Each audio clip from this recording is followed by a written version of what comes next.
जो couples pregnancy plan कर रहे हैं और वो प्रेगनेंसी कंसीव कर लेते हैं तो उनकी खुशी का ठिकाना ही नहीं रहता। लेकिन अगर शुरुआती प्रेगनेंसी में आप सतर्क ना रहे तो आपकी ये जो खुशी है वो परेशानी में भी बदल सकती है। क्योंकि नमस्कार दोस्तों, मैं खुशबू तोमर एक बार फिर से स्वागत करती हूँ आपका प्रेगनेंसी से रिलेटेड एक और नई वीडियो में। जहां पर आज का वीडियो एक बार फिर से उन महिलाओं के लिए बहुत ही ज्यादा इंफॉर्मेटिव होने वाला है जो अभी प्रेगनेंसी प्लान कर रहे हैं या फिर जिन्होंने अभी हाल ही में प्रेगनेंसी कंसीव किया है और उनकी प्रेगनेंसी का अभी पहला या दूसरा महीना रनिंग में है। यानी कि अगर आपकी प्रेगनेंसी का अभी छठवां हफ्ता या फिर आठवां हफ्ता रनिंग में है तो ये वीडियो आपके लिए काफी यूजफुल होने वाला है। क्योंकि शुरुआती प्रेगनेंसी में आपको क्या-क्या सिम्टम्स फील होते हैं, क्या-क्या सावधानी बरतनी है, क्या काम करना है, क्या काम नहीं करना है, जिससे कि आपकी प्रेगनेंसी को सिक्योर बनाया जा सके, प्रोटेक्ट किया जा सके। इन सारी बातों के बारे में आज के वीडियो में हम जानने वाले हैं। अगर अभी तक आपने मेरे चैनल को सब्सक्राइब नहीं किया है तो ऐसी ही नई-नई इन्फॉर्मेटिव वीडियोस के लिए आप चैनल को सब्सक्राइब करके बेल आइकन को प्रेस करना बिल्कुल भी ना भूलें। तो चलिए फ्रेंड्स, बिना देरी किए हुए फटाफट से वीडियो को स्टार्ट कर लेते हैं। देखिए, जैसे ही एक महिला के पीरियड मिस होते हैं तो इसे प्रेगनेंसी का सबसे पहला और सटीक इशारा माना जाता है। लेकिन कई बार आपके जो पीरियड्स हैं वो दूसरी समस्याओं के कारण भी मिस हो जाते हैं या फिर डिले हो जाते हैं। यानी कि पीसीओडी होने पर, इर्रेगुलर पीरियड्स होने पर, थायराइड होने पर, शुगर होने पर या कोई और समस्या होने पर, तो इस तरह से भी आपके पीरियड मिस हो जाते हैं। इसीलिए जैसे ही आपके पीरियड मिस होते हैं, अपने डाउट को क्लियर करने के लिए आपको सबसे पहले 1 हफ्ते के बाद अपना प्रेगनेंसी टेस्ट ज़रूर करना चाहिए, जिससे कि उसमें कन्फर्मेशन मिल जाए कि आपने प्रेगनेंसी कंसीव कर लिया है कि नहीं। अगर आपको आपका जो रिजल्ट है टेस्ट किट में पॉजिटिव आता है, तो आपको इस दौरान कुछ सावधानियाँ भी बरतनी चाहिए, जिससे कि आपको और आपके घर में पल रहे बच्चे को किसी भी तरह का खतरा ना हो।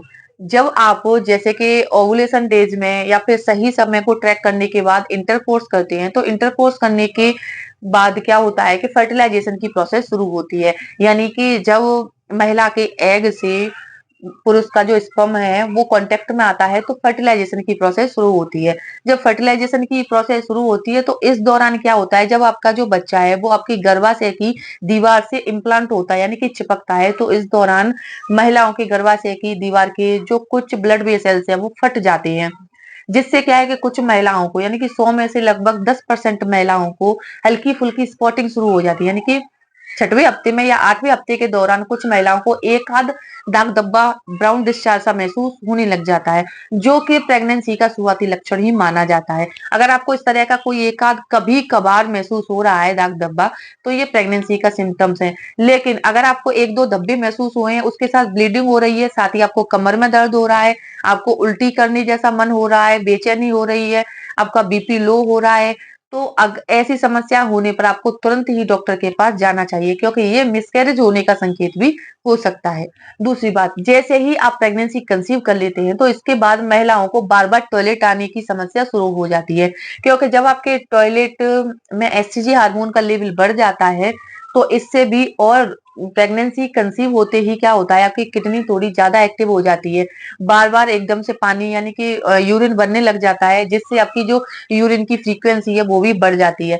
इस दौरान जब भी आप टॉयलेट करने जाएंगे तो आपको अपने टॉयलेट का रंग पहले की अपेक्षा गहरा गाढ़ा पीला भी महसूस हो सकता है। अगर आपको यूरिन के रंग में बदलाव महसूस हो रहा है तो ये भी प्रेगनेंसी का शुरुआती लक्षण ही माना जाता है। तीसरा लक्षण है ब्रेस्ट में भारीपन। जी हाँ, प्रेगनेंसी के शुरुआती 12 हफ्ते के दौरान महिलाओं की ब्रेस्ट में बहुत ज्यादा दर्द होता है। कपड़े पहनने पर, जरा सा टच हो जाने पर क्या है कि ब्रेस्ट में बहुत ज्यादा दर्द महसूस होता है। अगर आपको इस तरीके का बदलाव भी महसूस हो रहा है, आपके पीरियड मिस हो गए हैं, ब्रेस्ट में भी दर्द हो रहा है, बार बार आपको यूरिन आ रहा है, तो ये सब प्रेगनेंसी के शुरुआती लक्षण ही माने जाते हैं, जो कि आपको लगभग 3 महीने तक महसूस होते हैं, उसके बाद अपने आप ही कम हो जाते हैं। अब जानते हैं कि आपको ये सारे सिम्टम फील हो रहे हैं, आपने अपना प्रेगनेंसी टेस्ट कर लिया है, रिजल्ट पॉजिटिव आया है, तो इस दौरान आपको क्या-क्या सावधानी बरतनी चाहिए, क्या काम करने चाहिए और क्या काम नहीं करने चाहिए। क्या काम करने से आपका बच्चा हेल्दी होगा और क्या काम करने से आपके बच्चे को नुकसान हो सकता है। इन सारी बातों के बारे में भी आपको पता होना चाहिए। सबसे पहली बात, आपका रिजल्ट पॉजिटिव आया है तो इसके बाद से आपको अपनी जो पानी की मात्रा है उसको डबल कर देना चाहिए, यानी कि बॉडी डिहाइड्रेट ना हो, आपको इसका ध्यान रखना है और पानी अच्छी मात्रा में पीना है। पानी के साथ-साथ आपको नारियल पानी, नींबू पानी, ये सारी चीज़ें आपको ज़रूर पानी है। ये सारी चीज़ें आपको ज़रूर पीनी है। साथ ही आप हरी सब्जियों का सेवन करिए जिससे कि शरीर में ज़रूरी न्यूट्रिशंस पहुँचते रहें। दूसरी बात, जैसे ही आप प्रेगनेंसी कंसीव करते हैं तो महिलाओं को कब्ज़ या एसिडिटी की समस्या शुरू हो जाती है। पेट में भारीपन होना, खाना ना पचना, तो ऐसी समस्या अगर आपको भी हो रही है शुरुआती दिनों में, तो आपको अपने खाने में फाइबर युक्त चीज़ों को ऐड कर लेना है। यानी कि वही फल और सब्जियों का सेवन करना है जिसमें फाइबर की मात्रा ज़्यादा होती है। अगर आप फाइबर युक्त चीज़ों का सेवन करेंगे तो इससे आपकी कब्ज़ और एसिडिटी की समस्या काफ़ी हद तक ठीक हो जाती है।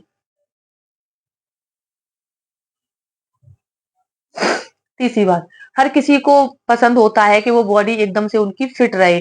इसके लिए वो काफ़ी हेवी एक्सरसाइज़ करते हैं और जिम जॉइन करते हैं। लेकिन अगर आपने प्रेगनेंसी कंसीव कर लिया है और आप फिट भी रहना चाहती हैं, तो इसके लिए आप कोशिश कीजिए कि आप हल्के-फुल्के एक्सरसाइज़ कर सकती हैं, वो भी डॉक्टर से पूछने के बाद। आप वॉक कर सकती हैं। इस आपको इस दौरान क्या है कि भारी एक्सरसाइज़ नहीं करनी, हेवी वर्कआउट नहीं करना और ऐसी एक्सरसाइज़ तो बिल्कुल भी नहीं करने जिससे कि आपकी पेल्विक की मसल्स पर दबाव पड़ता है। क्योंकि शुरुआती दिनों में आपको ऐसा काम नहीं करना है जिससे कि आपकी प्रेगनेंसी पर बुरा असर हो। चौथी बात, शुरुआती दिनों में क्या है महिलाओं को थकान और कमजोरी की समस्या थोड़ी ज्यादा रहती है। अगर आपको भी इस तरह की समस्या हो रही है, मॉर्निंग सिकनेस होती रहती है, थकान, चक्कर, कमजोरी, इस तरह की समस्याएं शुरू हो गई हैं, तो इनसे बचने के लिए आप कोशिश कीजिए कि ज्यादा से ज्यादा आराम करिए, यानी कि बॉडी को आपको रिलैक्स करना है।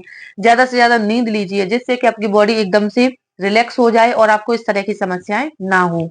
पांचवी बात, आपको इस दौरान जैसे कि सिर में दर्द होना, पेट में दर्द होना, पेट में अकड़न होना, कमर में दर्द होना, इस तरह की समस्याएं शुरू हो जाती हैं। इनसे बचने के लिए आपको किसी भी तरह की पेन किलर का इस्तेमाल नहीं करना है, यानी कि बिना डॉक्टर से पूछे हुए आपको किसी भी तरह की टैबलेट का यूज नहीं करना है। शुरुआती प्रेगनेंसी में आपको ऊंची हील के सैंडल भी नहीं पहनने हैं, टाइट कपड़े भी नहीं पहनने हैं, क्योंकि इस दौरान आपको घुटन महसूस हो सकती है, घबराहट महसूस भी हो सकती है। तो फ्रेंड्स, ये कुछ बातें हैं जो कि आपको शुरुआती प्रेगनेंसी में अपनी प्रेगनेंसी को हेल्दी बनाए रखने में काफी ज्यादा मदद कर सकती है। उम्मीद करती हूँ ये वीडियो देखने के बाद ये इन्फॉर्मेशन आपको अपने लिए यूजफुल जरूर लगेगी। अगर वीडियो पसंद आता है, वीडियो को लाइक करें और अपने फ्रेंड्स, रिलेटिव्स, आसपास रहने वाली गर्भवती महिलाओं में शेयर करना बिल्कुल भी ना भूलें। तो चलिए फ्रेंड्स, मिलते हैं नेक्स्ट टाइम, तब तक के लिए टेक केयर।